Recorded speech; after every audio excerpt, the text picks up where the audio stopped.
Olá, bem-vindos. Meu nome é Sérgio Lírio. Eu recebo aqui o ex-chanceler, ex-ministro da Defesa, Celso Amorim. Obrigado, ministro, Obrigado a por receber. vocês por me receberem. É sempre um prazer estar aqui na Carta Capital. E a gente vai falar um pouco aqui da crise na Bolívia e de toda essa convulsão também da América Latina, da América do Sul em especial. Ministro, começa pelo seguinte, obviamente, como de costume, uma guerra de versões, né?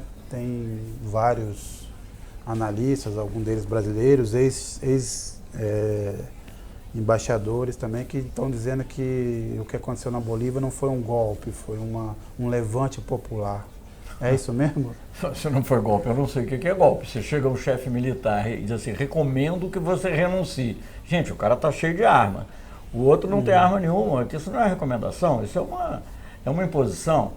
E veja bem, quer dizer, primeiro que o levante popular é muito discutível, se não foi manipulado, eu acho que certamente foi. Né? Pode ter tido digamos, ressentimentos que sejam verdadeiros, mas houve manipulação. Mas seja como for, vamos dizer, o que o Evo Morales fez? O Evo Morales pediu auditoria da OEA. A OEA, eu não digo quem suspeita, porque eu não acho que seja o adjetivo melhor, mas do ponto de vista de quem acha isso, é mais do que suspeita. Né? A OEA hoje em dia, com o atual secretário-geral, está muito controlada pelos americanos. Faz auditoria. O Evo aceita a auditoria e convoca eleições. Mesmo assim, obrigam ele a renunciar. Então, o que é isso? Não é golpe. Eles não querem... Eu me lembro que eles não querem que o Evo Morales concorra, porque eles sabem que o Evo Morales provavelmente ganharia, como ganhou a primeira. Se ele ganhou por maioria absoluta ou não sei. Para isso foi pedido a auditoria. Mas, de qualquer maneira, ele teve 10% a mais do que pelo menos 9,5%, 9,8% ou 10,5%, não sei, a mais que o segundo. E ele ganharia de novo. Então eles não querem, ninguém queria. Então aí você tem várias forças. Por exemplo, eu não acho que esse Mesa seja um candidato extremado, mas ele entrou nessa também. Agora, quem está tentando tomar partido disso é a direita mais extremada, a direita de Crucenha, né, de Santa Cruz, representativa de empresários, latifundiários, enfim, nada contra empresários em si, mas são empresários que não, com empresas até aparentemente envolvidas na coisa do Panama Papers. Enfim, eu tratei muito de Bolívia quando ministro, e lá sempre teve uma influência externa muito grande, então eu acho que é difícil, eles nunca aceitaram que o Evo Morales, um índio lá, líder camponês e sindical, fosse presidente. Nunca aceitaram as políticas de maior igualdade e agora se manifestaram. E também geopoliticamente, veja bem, é o coração da América Latina. Você vê que isso é uma visão que tanto a esquerda, de certa maneira, quanto a direita percebe. Che Guevara foi para lá, né? Quando quis fazer um movimento que ele achava que seria um foco para uma guerrilha.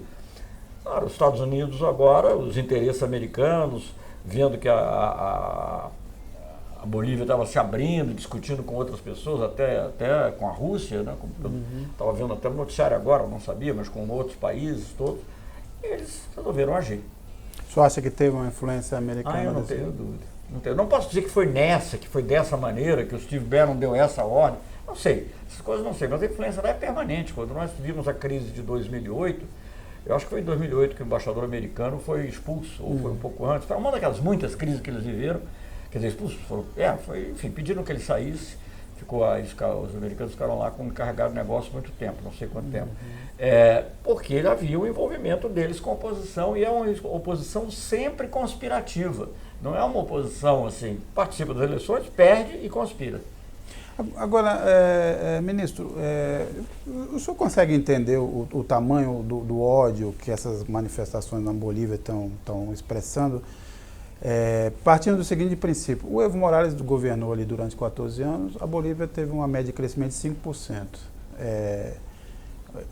Sendo ele o índio, né, sempre tratado de forma preconceituosa, foi o líder popular que levou a Bolívia à contemporaneidade, vamos dizer assim. Antes dele não havia Supremo Tribunal, o Tribunal Eleitoral não era organizado. Sim. Quer dizer, ele organizou instituições básicas e conseguiu promover um crescimento de 5% em média. E veja o que aconteceu nesses dias, né? Mas estava diminuindo a desigualdade. E às vezes é um absurdo você pensar isso, mas às vezes para essas pessoas é mais importante manter a desigualdade do que propriamente prosperar. Isso é uma coisa que a gente vê em vários países, é uma coisa assim, aqui também, mas lá de uma maneira maior. Aqui, pelo menos, aqui você teria desculpa da crise econômica, lá não tinha. Agora, o que o senhor está achando do comportamento da comunidade internacional? Me parece muito quieta, né? Muito distante dessa discussão. Por quê? Esse termo comunidade internacional é um termo que a gente tem que usar com muito cuidado. Eu dizia, quando eu fui embaixador na ONU, eu dizia o seguinte, no conselho, inclusive no Conselho de Segurança, dizia assim, o americano o embaixador americano e o embaixador britânico entram numa sala, às vezes chamam francês, às vezes não chamam, e aí quando sai assim, a comunidade internacional, então o que é a comunidade internacional? Não sei. Agora, eu acho que há uma reação de alguns países, que evidentemente são os que, eu acho que o futuro presidente da Argentina eleito já se manifestou, o México, ao conceder o asilo político, implicitamente também está se manifestando. Eu acho que até os países que são, digamos, que seguramente estão se regozijando com a saída do Evo Morales, eles podem falar informalmente, mas até agora eu não vi nota, por exemplo, do Itamaraty reconhecendo outro governo, porque é tão difícil reconhecer, até porque não se sabe como é que isso vai se estabilizar. Se é que vai se estabilizar. Primeiro que a renúncia não foi a renúncia só do Evo, né? Foi uma renúncia coletiva, então a pessoa que assumiria, como é até discutível se isso é constitucionalmente correto, porque ela não está previsto, que é a vice-presidente do Senado. E, bom, agora, ao mesmo tempo, você começa a ter também uma certa reação dos movimentos camponeses. Não sei, eu não tenho como julgar a dimensão disso, a importância disso. Certamente o Foro de São Paulo não está envolvido. Eu não conheço bem o Foro de São Paulo, porque eu nunca participei de nenhuma reunião do Foro de São Paulo, devo dizer, mas acho que não está envolvido. Mas o que eu vejo aí é que começa a haver movimentação no alto. E o que eu posso falar, baseado assim na experiência no passado, é que esses movimentos indígenas são muito fortes e muito determinados. O senhor acha que isso pode descambar para uma guerra civil? Eu acho que há risco, sinceramente. Acho que, a Bolívia teve à beira de uma guerra civil quando houve um movimento, justamente do mesmo lugar de onde veio esse Camacho, né, de Santa Cruz e de outros elementos. Ele na época, acho que ainda não estava assim atuante, eram pessoas que agora já estão um pouco mais velhas, mas eu tive com eles, conversando com eles, porque nós fizemos uma mediação. A Unasul fez uma mediação e conseguiu pacificar. Houve outras eleições, participaram, ninguém falou nada. Aliás, a última eleição também ninguém contestou. Né? E agora, teve a beira da guerra civil, porque tem essa chamada meia-lua, né, média-luna, como eles chamam, que são as províncias mais nos lugares mais baixos e mais capitalizadas, com latifúndio e tal. E eles, embora haja também muitos indígenas hoje na periferia dessa cidade, Santa Cruz e tal. E já havia outros, mas enfim. E há o altiplano, que é predominantemente indígena. Então, houve um risco muito forte de guerra civil, houve uma mediação da Unasul que foi bem sucedida. Agora, obviamente que eles encontraram apoio também em setores de classe média La Paz, é óbvio. Polícia, né? A polícia que sempre teve ligações profundas com os Estados Unidos, a DEA. Uma das vezes que eu fui à Bolívia, quando fui ministro do Itamar Franco, o avião teve que pousar em Santa Cruz, porque quando ele sai de La Paz, ele não pode sair com... El Alto, aliás, ele não sai com o tanque cheio. Então ele pousou em Santa Cruz antes de vir para o Brasil. Eu fiquei sabendo ali, porque eu nem sabia, pra falar a verdade, que tinha também umas missões a uma certa, sei lá, 2, 3 horas de Santa Cruz, como tem no Brasil, né, como tem território na Argentina, etc. Então, Paraguai, mas tem lá, eu não sabia que tinha lá. Eu falei, manifestei assim uma curiosidade teórica, né, porque eu nem podia, eu tinha que vir para o Brasil. Me ofereceram, não, a gente tem aqui um carro, que tem o carro da DEA, que pode levar você lá, do Departamento de Combate às Drogas. Gente, uma história contada pelo Evo Morales uma vez para mim, quando eu fui lá visitar, fui acompanhar o presidente Lula numa visita à Vila Tunari, que é lá o lugar originário dele, Chapare acho que é a região, Vila Tunari é a cidadezinha. O avião parou no aeroporto, que eu não me lembro mais o nome, não é Cochabamba, é um outro, que eu sei que a gente teve até que mudar de avião, pegamos um avião pequeno para chegar lá. E chegamos lá. Eu fiquei um tempo com o Evo Morales ainda, acho que esperando, não sei se eu estava esperando o Lula, não lembro bem, eu sei que eu fiquei um tempo parado com o Evo Morales. E ele falou, você sabe que há alguns anos, isso aqui era totalmente controlado pela DEA, e há uns anos atrás, ainda acho que foi no primeiro governo Sanches de Lousada, o vice-presidente era um índio, indígena também. Era meio para, né, enganar, porque não era uma pessoa atuante e tal, mas enfim, era um indígena. E o vice-presidente quis parar com o avião dele lá, a DEA não deixou. Os americanos não deixaram, para você ter uma ideia do grau de dominação. E é óbvio que essa influência até hoje persiste lá, quer dizer, essa penetração enorme existe lá. Então eu acho que a polícia, os grupos armados que já existiram no passado, que se manifestaram em 2008, quase com uma guerra civil, juntando talvez com um certo descontentamento, embora seja difícil descobrir por quê, porque a pobreza diminuiu, a economia cresceu, mas enfim... Talvez um cansaço também, né? Isso pode ter o senhor acha que isso foi explorado e eu acho que, digamos assim, só para terminar aqui, quando eles viram aquele ponto fraco, porque o que estava havendo na região? Na região você está tendo a eleição do Alberto Fernandes, o movimento no Chile, né? Até a libertação do Lula, que não tinha ocorrido quando o movimento começou, mas a perspectiva estava a caminho. Então, quer dizer, eu acho que essas forças mais retrógradas, porque isso também tem divisões, né? Uma coisa é o Obama, outra coisa é o Estado Profundo norte-americano, outra coisa é o Trump. Mas, enfim, as forças mais retrógradas, representadas, vamos dizer, por esse Steve Bannon, vamos dizer, eu acho que elas disseram, olha, nós temos que fazer alguma coisa. Então, ali tinha um ponto mais fraco, um elo mais fraco, foram em cima. O senhor acha que o Evo Morales abriu um flanco ao insistir em um quarto mandato nas condições em que ele...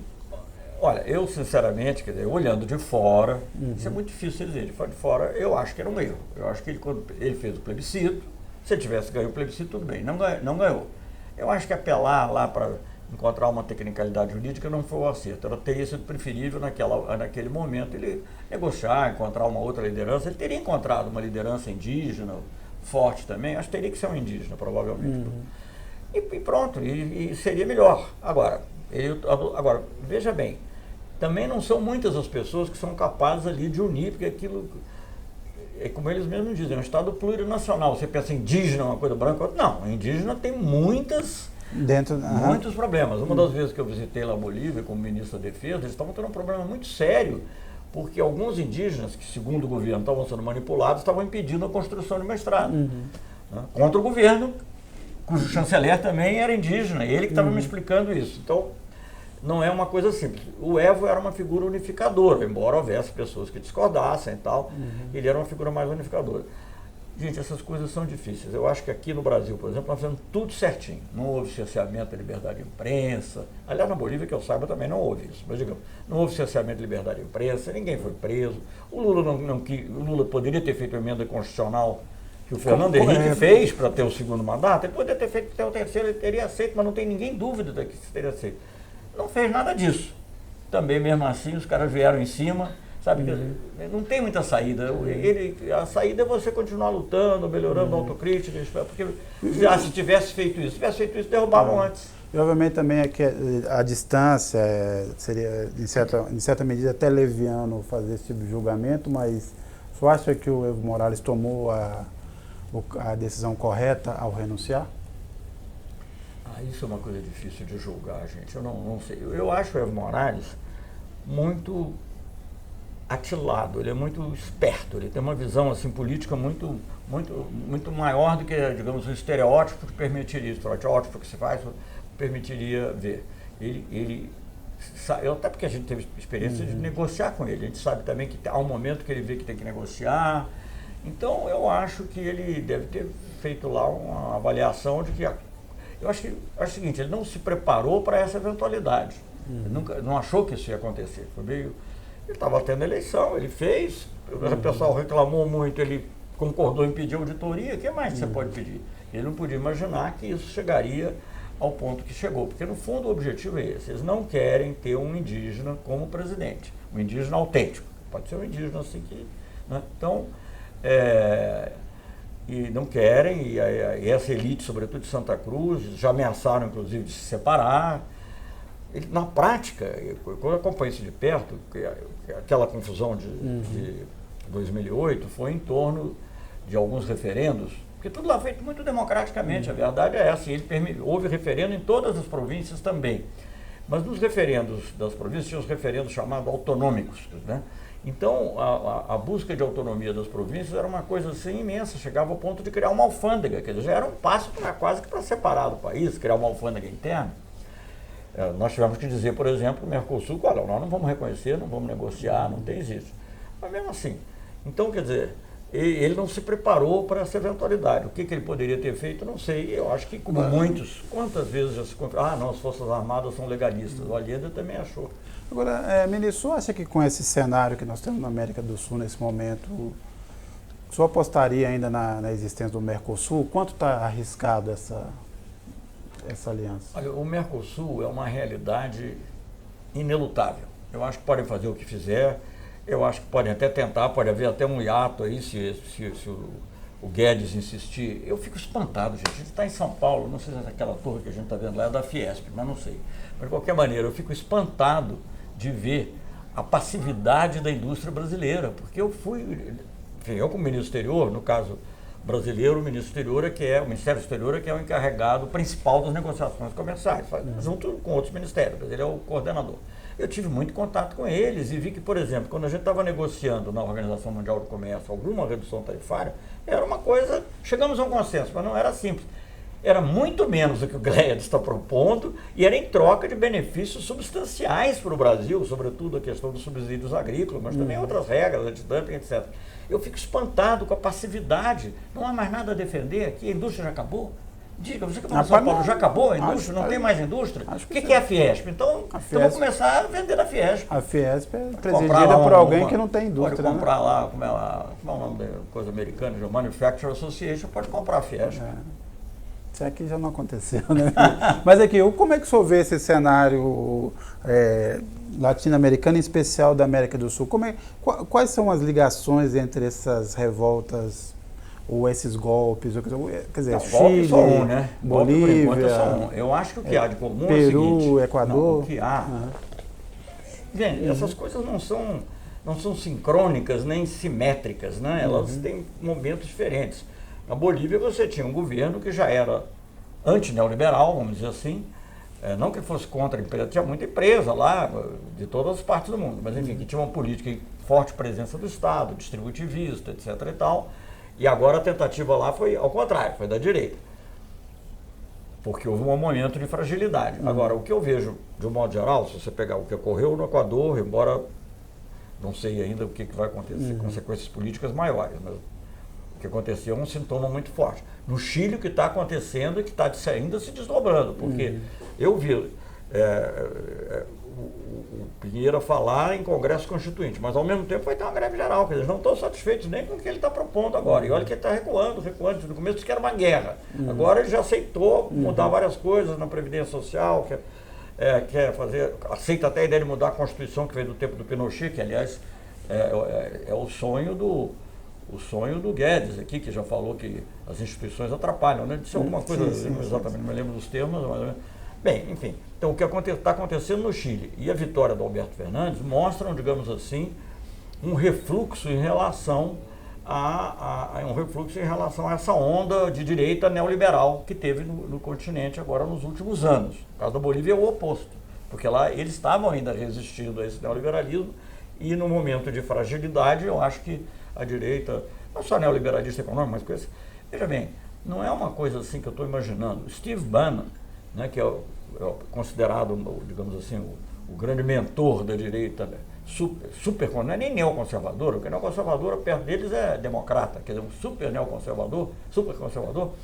O Steve Bannon disse que palavras agora não me lembro exatamente, mas disse que a saída do Lula, a libertação do Lula é uma má notícia, porque ele é o ícone da esquerda no mundo. Né? A esquerda globalizante. O que seria isso também?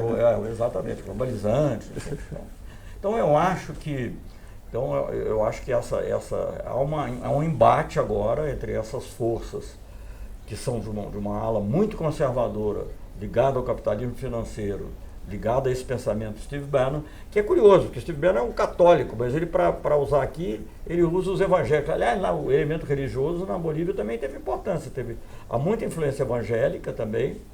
E houve a ascensão de um candidato evangélico que ficou em terceiro lugar. O terceiro colocado era um coreano, pastor evangélico. Pois é, mas nos movimentos todos esses tem muita influência evangélica. Agora, o Cabacho se diz católico, anda com crucifixo, mas enfim, gente, é o tipo da coisa que não dá. Essa mistura de religião com política realmente não é uma coisa saudável. Parece que a gente está de volta às colônias, né? Uma espécie de volta às colônias, pensando principalmente na Bolívia, quer dizer, um descendente de espanhol que é a fim de colonizar. Contra os indígenas, né? E olha que o elemento indígena é muito forte lá. É uma coisa muito interessante que eu vi uma vez em La Paz, a Catedral de La Paz, como ela foi construída por indígenas, ela tem nas colunas, assim, nas pilastras, na realidade, que ficam na frente, tem uma imagem assim da Pachamama, parindo o mundo, na Catedral Católica. Então é querer desmentir até esse sincretismo que vem de longe. Agora, ministro, para a gente ir caminhando aqui para o final, nesse contexto todo, como é que o senhor analisa a libertação do Lula? Há uma discussão aqui, por exemplo, quer dizer, tem gente que teme, ou pelo menos que ameaça, achando que o Lula livre levaria uma radicalização que daria ao governo a chance de endurecer o sistema. Eu não acho. Eu acho que o Lula é um homem do diálogo. É claro que uma pessoa, acho até espantosa, digamos, a capacidade dele de se conter, uma pessoa que passou quantos meses? 580 dias. 580 dias na prisão. Né? Então, acho espantosa essa capacidade. Agora, eu acho que o Lula vai entrar numa caudal normal, que é claro que ele vai defender com firmeza os objetivos dos trabalhadores, as reivindicações, vai se opor a toda essa visão conservadora neoliberal que está aí, mas eu acho que ele estará sempre aberto ao diálogo. E eu acho que isso é uma coisa que dá fôlego e, digamos, aproxima o Brasil da normalidade. O mundo que nós estávamos vendo, eu tenho sempre insistido nisso. O que está vendo no Brasil no momento, na política externa, isso é escandaloso. O voto, não falamos aqui, mas o voto do Brasil em relação a Cuba é a coisa mais escandalosa de todas as coisas escandalosas que eu vi, porque o Brasil votou sozinho.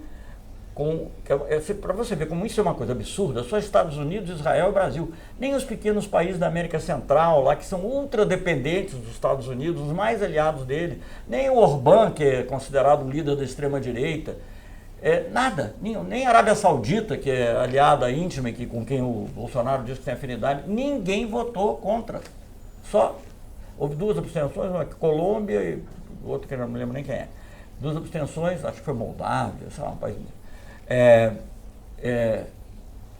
Ucrânia, foi o outro que foi uma coisa inacreditável. O Brasil votou de uma maneira totalmente incompatível com a nossa tradição, porque aquilo, claro que não há um lado de solidariedade com o povo cubano também, que tem sofrido do embargo e tal, mas a resolução não é sobre isso. A resolução é contra o unilateralismo. A resolução é a defesa do direito internacional. Por que a União Europeia toda tem governos de direita lá? Eu mencionei o Orbán. Centro-direita, como a da Alemanha, tem tudo.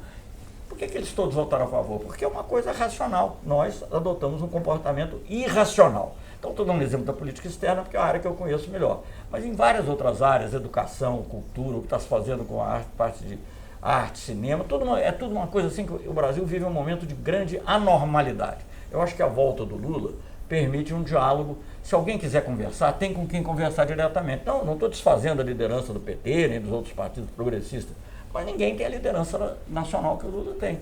Então, eu acho isso. Eu acho que a saída do Lula permite o Brasil voltar a uma normalidade. Ministro, muito obrigado pela presença, que a gente recebeu aqui o ex-chanceler, ex-ministro da Defesa, Celso Amorim, que além de tudo é praticamente um sócio dessa revista, está em casa, muito obrigado. Trabalho, né? Vocês têm o capital, eu tenho trabalho, vamos deixar certo. Ou vocês têm o capital, eu tenho uma carta. Mas muito obrigado mais uma vez, obrigado por quem nos acompanhou e até a próxima.